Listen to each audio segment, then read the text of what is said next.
Jonathan plunged his hand into his cartridge case, took out a cartridge, and bit through and twisted the twisted paper end. Hurriedly, he went through the loading steps, trying to think only of what he had to do, concentrating so hard his head hurt. When his gun was once more loaded, he lifted it. Drawing back the lock, he looked about, prepared to fire. But there he paused, bewildered, not sure which way to shoot. A roar of muskets came from one side, followed by another. The wind seemed to rise. Nearby came a loud, thick sound, a heavy hoof, as if someone had lost his breath. A weight fell against him. Then he tumbled to the ground. Jonathan stepped aside. His father's friend lay upon the ground, his legs twisted under him, eyes open wide, arms flung to either side, his sweaty blouse red with blood. "In order! In order!" came the corporal's piercing cry. Jonathan knelt by the fallen man's side.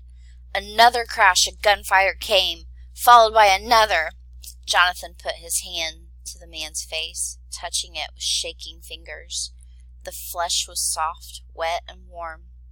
Jonathan reached for his gun. It wasn't where he thought it was. Turning, he found it, but when he pulled at it, it wouldn't come. His eyes followed its line. The gun was caught under someone's twisting body, the Frenchman's. Afraid to get closer, Jonathan's first thought was to leave his gun. Just as quickly, he told himself that he had to get it, that this wasn't his but borrowed, and he had to bring it back. It was his responsibility, his duty, his word. Twisting awkwardly, the Frenchman lurched up on his hands and knees. His head, hanging low, moved from side to side. Blood dripped to the ground. With a growing sense of horror, Jonathan took up the gun, then stood. The smoke had cleared from the road. The Hessian line was standing erect, guns high, aiming. As he watched, one of the Hessians dropped his gun and crumbled forward, his bright cap hitting the ground and bouncing twice before it came to rest. The corporal had a musket in his hands and was reloading. His lips were drawn back from his teeth. Jonathan searched for other Americans. They seemed to have gone. He whirled about. He saw them behind him, quickly backing away. A shout came from the Hessian line. Jonathan turned again. The Hessians had lowered their guns. Their bayonets were thrust forward, ready to charge. As Jonathan watched, they began to trot forward, directly towards where he stood. With a shock, he realized that he was standing alone, and that the entire line of enemy troops was rushing at him and no one else. He spun about and began to run. 301. Jonathan ran away from the road, tripping, sprawling, falling on his knees. In one motion, he sprang up, using his gun as a staff, and twisted to look back. A rapid rattle of musket shots came from a completely unexpected place. He stood, transfixed, feeling lost, incapable of deciding which way to go. Where had the others gone? Where was the corporal? Why hadn't they waited? Why hadn't they taken him along? In his confusion, Jonathan turned a half circle, only to see 3 Hessian soldiers charging in his direction. "Halt!" came the cry. One of the soldiers stopped, lifted his gun, and fired. Jonathan saw a plume of flame, and he heard the hard report. Whirling, he ran again. He ran in terror, straining every muscle, pumping his legs, his arms, not daring to look back. His only salvation was the protection of the woods. He plunged among the trees. Several times the heavy gun almost slipped from his hands. He clutched at it, frantically grabbing it back when it started to fall, as if it were the linchpin that held what was left of him together. Shouts and shots pursued him from behind. Branches and vines caught at him. His side ached terribly. His cartridge box and powder horn kept banging against his knees. Pulling them from round his neck, he flung them away. His foot caught upon a root. He crashed down, seeing nothing but a blur of green, his breath blown, completely spent, leaving him without the strength to move at all. He lay upon the ground, 3:05. He lay upon the ground, telling himself that he had to get up, yet he could not. Exhausted, he remained where he was. Gunshots crackled dimly in the distance. A whispering wind, carrying the echo of the fife, floated higher. Then it all grew faint and fainter, still until the only sound were the forest sounds. Soon they too drifted from his mind, leaving only silence. 3:16. In the immense silence, all that Jonathan could hear was his own breath. It came at first in short, reaching gasps. As it slowed to normal, he felt a pain growing inside, a pain spreading through his body, pressing from within. He began to cry. The cry came at first in pieces, as if the cry itself had been shattered and existed only in fragmentary, jagged bits. But bit by bit, the cry grew whole, taking over until every part of him cried. Deep, racking sobs came then, dry and hard. He felt a terrible loneliness. He did not know what he was or what would become of him. He did not know what to do, where to go. All he knew was pain. Exhausted, Jonathan could cry no more. He rolled over onto his back and realized he was still holding the gun. Slowly, he let it go. But his fingers, as if frozen in memory, remained tightly cramped and clawed, shaped like the shell over what they no longer held.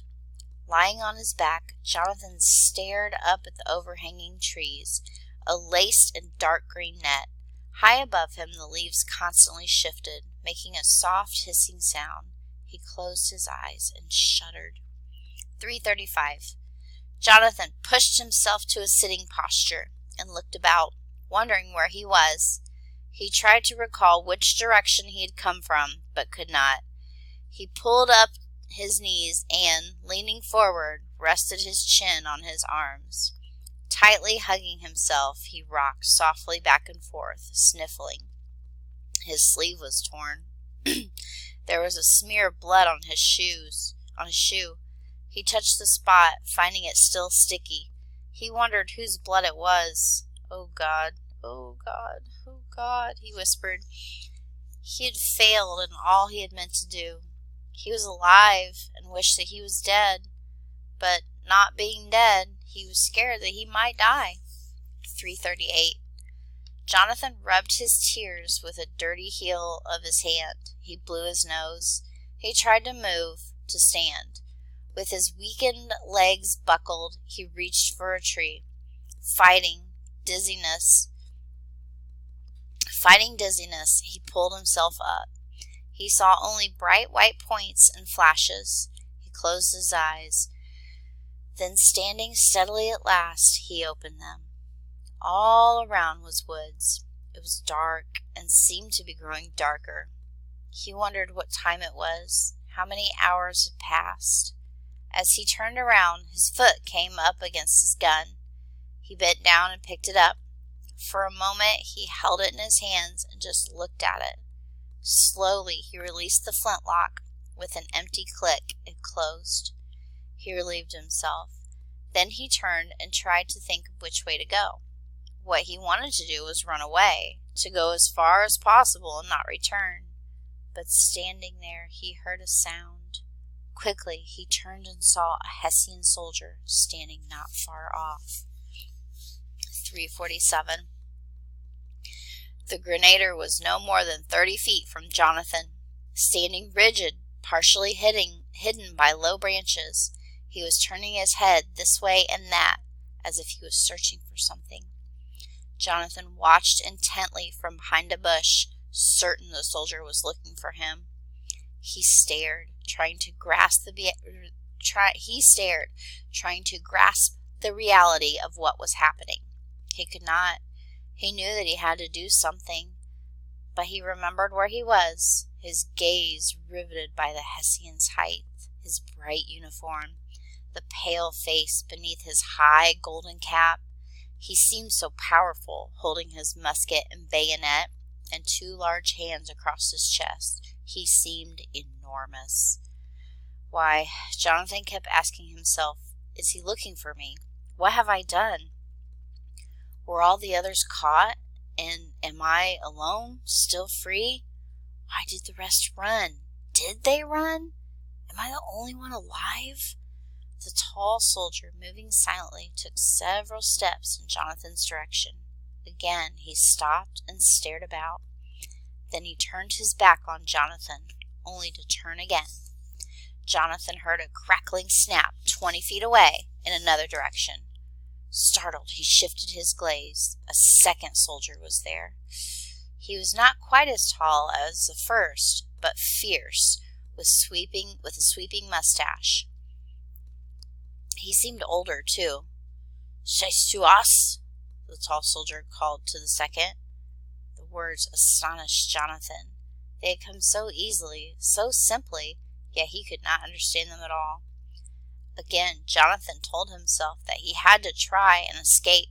Slowly, trying to make no noise, he squatted low and placed his gun on the ground.